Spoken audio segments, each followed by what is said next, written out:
Hello, everybody, and welcome back to the Animation Appreciation Podcast. Today we'll be covering Disney's Lilo and Stitch.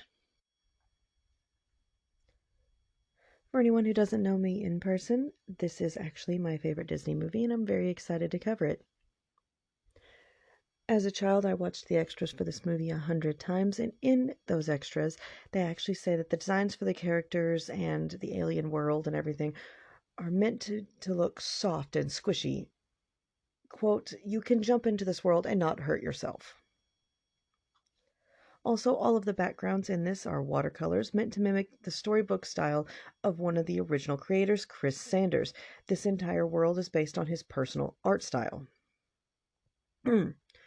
What Stitch said to the council was, I will destroy, or Miga Nala Krista! I used to be able to do that better, forgive me. Here we see that Stitch's blood is pink. The moment when Stitch bit Gontu and he asks if it looks infected, it's meant to draw a parallel with Stitch and Lilo and how the world sees them both as abominations. Even the laser fire in this world seems soft or liquid. The alien that pinpoints the planet Stitch will land on is designed to mimic Piglet from Winnie the Pooh. A later alien helping them out is Tigger. Each and every alien we see has unique animation and appearance. Somebody sat down and designed everyone. As we go through the prison scene, you see more examples of unique character design and animation. Also, somebody sat down and decided which prisoners would have scratched the crud out of the front of their windows, and then put scratches there. For anyone who is not aware, the reason that Lilo is feeding Pudge the fish is it's not just because he controls the weather, but because her parents died driving in a storm, so she doesn't want Pudge to take her sister too, or anyone else she cares about. So, give Pudge the fish a sandwich, you don't lose any more people you love, apparently. Also, all the humans in this have more realistic bodies, not the willow-thin women that you see in other forms of fiction. Instead, they all have sturdy bodies that look realistic, like they could actually hold up their own weight. The animators studied hula to actually animate hula. They even went to Hawaii and painted and learned all they could for this movie. They learned from one of the best, I forgot who. Lilo's fascination with tourists and taking photos of them is supposed to invert the norm, where the tourists do that to the locals. All of the native Hawaiian that is spoken or sung is actual Hawaiian, and yes, they actually had a choir of kids singing for the intro when she is feeding Pudge the fish. There was an entire thing about it on Disney Channel at the time. The sound used for the dancers falling is a drum beat, and I appreciate that as someone who listens to the soundtrack constantly. When Lilo says, Pudge controls the weather, every adult in the room looked at each other because they knew that that's what happened to Lilo's parents and understood exactly why she was feeding Pudge the fish. If you go and look, Nani actually does dent the front of the social worker's car. When Bubbles pulls Nani out of the dog door, the dog mat actually moves, or the doormat moves. That doesn't seem like that should be a big deal, but this is animated. Every detail had to be made.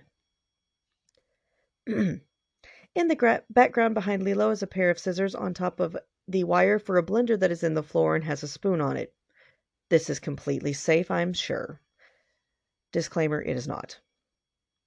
In the shot where she's hiding from Nani, I watched the original version when it came out, and she was hiding in a dryer. And, to go next to the washing machine next to her. To prevent children from hiding in dryers because children, that is not safe, they changed it to a cabinet with a pizza box door. Again, Disney is good with going from dry eyes to almost crying with very subtle changes.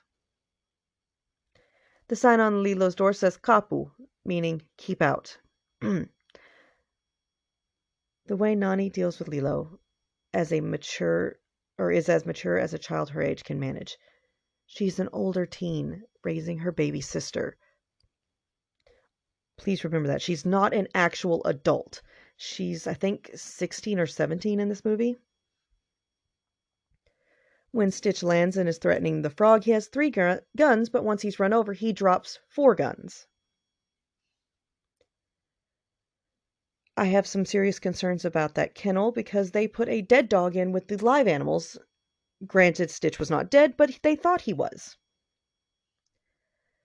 The sign behind Nani says, "Free kittens, call Beth."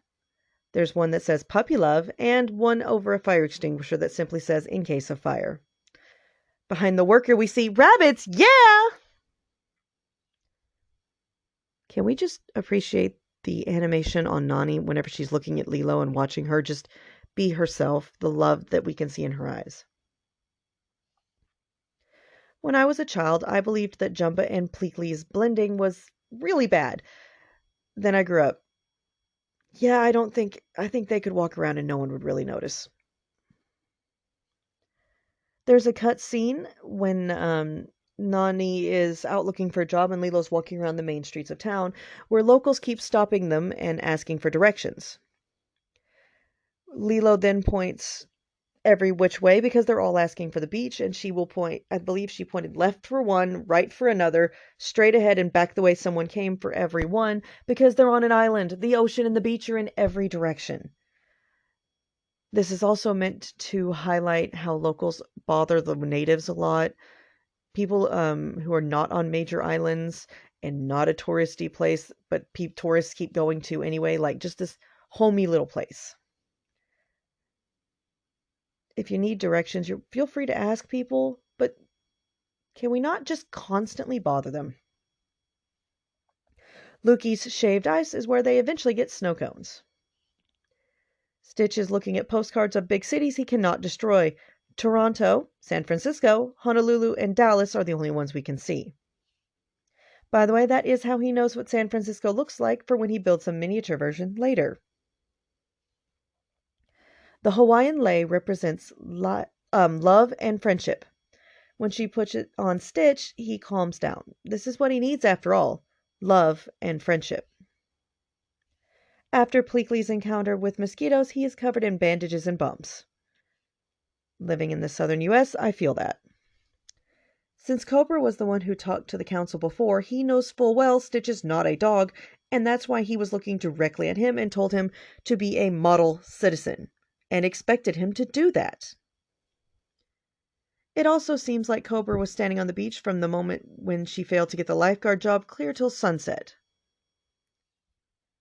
When Stitch leaves, he actually walks through Jumba's camp.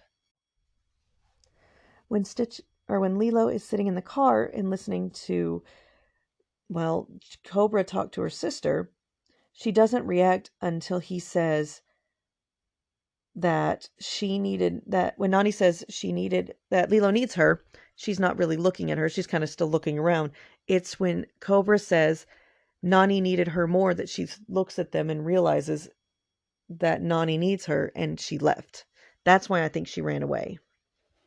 Not just that, and it also, she realized that she was going to be taken away. Can we just also point out that Gontu's breath, when he's looking at the container that he has Stitch and Lilo in, actually fogs the glass. Somebody did that. All right, now we're actually going to talk about a scene that had some parts cut, but overall was completely redone due to a tragedy here in the United States. The chase scene with Jumba chasing Gontu had more than a few changes due to 9/11. Because I was raised here in the US, I know what 9/11 is, but for anyone not in the United States, 9/11 was September 11th, 2001, when terrorists hijacked 2 planes and crashed them into the World Trade Center towers in New York. They killed nearly 3,000 people and injured another 6,000. It was during this time that Lilo and Stitch was in production and due to be released 8 months after 9/11. In the original unreleased version, Jumba had a jetliner, the same, or at least the same kind of plane that the hijackers took. They had Pleakley even shopping for luggage in the back.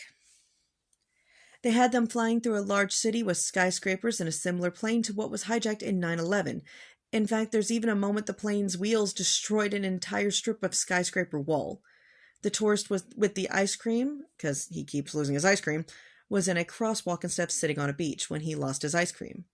All this was changed to Hawaiian mountains and beaches.